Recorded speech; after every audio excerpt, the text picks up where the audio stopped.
Hello, everybody. Welcome to the channel. I am doing a little part time here, a little part time there. Today, we're going to talk about Hotel Planner. Tomorrow, we'll talk about my weekend review at Flex Agent. So, Hotel Planner's been off the hook. It was like real slow last year. But I don't know. Somebody lit a fire under them butts of the people calling in because we're going to get into it. So, people ask me a couple of general questions. They're like, Becky, I went through the video training and the training's on the website, and, I just, how do you know when to log in? Well, there is um, a graphic in the frequently asked questions that talks about the times when there's highest call volume. Now, I'm going to talk about what that graph says, and then I'm going to talk to you about my experience with that stuff, okay? So your call spikes normally happen around 8 a.m. Eastern Standard Time. This is the time people are getting up. They're traveling. They're like, oh, I'm tired. I don't want to, go 800 miles. Girl, let's just get a hotel. And I normally have been logging in. I'm in Central Standard Time.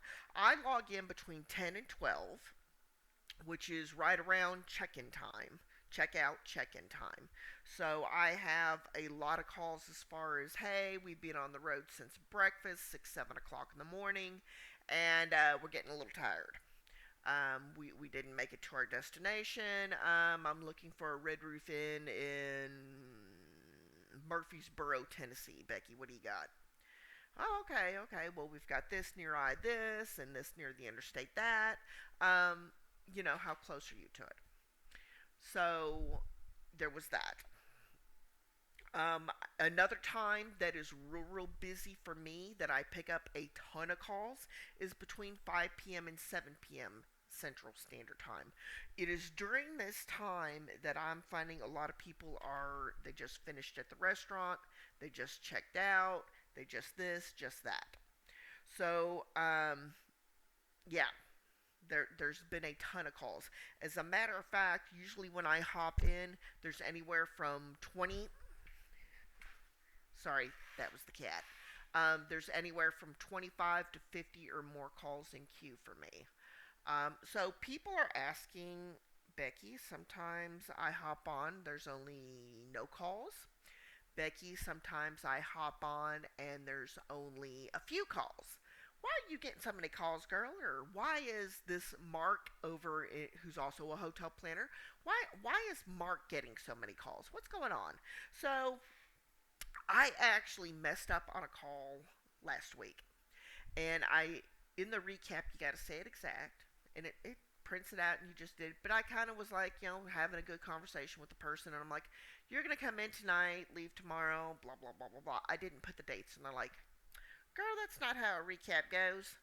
So they QA'd me because I submitted it for QA. I'm thinking I didn't think anything. So they're like, just attend the meeting, go over the recap, blah blah blah. It was like a 30-minute meeting, and it's just, hey, by the way, just to make sure you're doing the recap correctly. So I go to the meeting, and it was very informative. I was like, oh God, I got to do this again. But they're like, let's talk a little bit about agent scores. Now, agent scores are not something that we have access to right now, but it's something that may come in the pipeline. So they have a top agent, and he has a ton of call flow.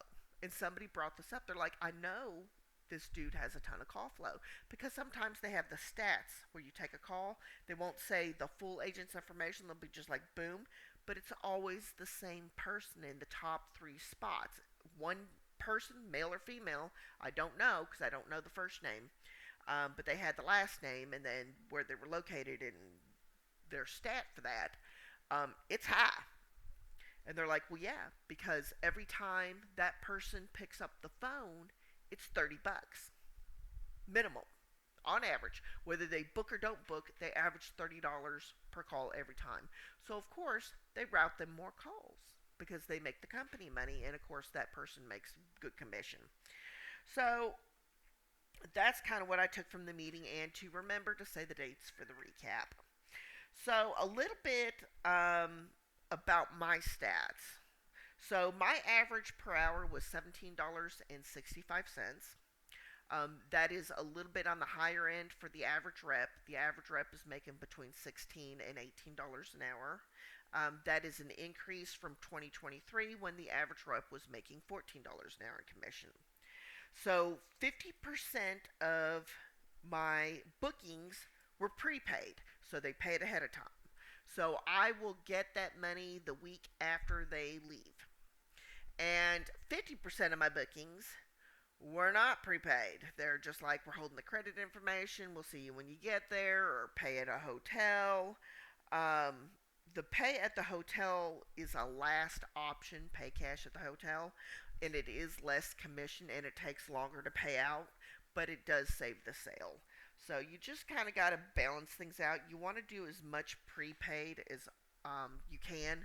And I get a lot of questions like, Becky, well, how do I know what room to pick? Well, you ask them what's your budget, and you say, well, this has been a busy week. A lot of rooms are sold out. Let's see what I can do. And then when you pick the room, it'll be like, oh, estimated earnings, blah, blah, blah. Pick this first, pick this last, do this, do that. So you just kind of got to balance out how much money you're going to make to putting them into a room that works. So 50% of my calls were prepaid. Now, I got 3 future bookings. So we're in the month of March. I've got 2 for April and 1 for June because a lot of these sporting events, I got a lot of baseball, a lot of this, a lot of that. People are booking for vacations now so they can get that discount for booking ahead of time. So those I won't be paid until, of course, they leave and whatever. So I did get 3 future bookings this week, and um, it wasn't bad. It's going to be a good little bit of money. So out of all of the calls, of course, we know that the biggest one is this is too much, or I'll call the front desk. I'll call the hotel directly. So even including the calls that I didn't make a booking, I averaged $8.82 per call, per call booked. So I think my conversion rate was sitting at 35% this week. So that's not bad. Last week, I know I didn't talk about it last week.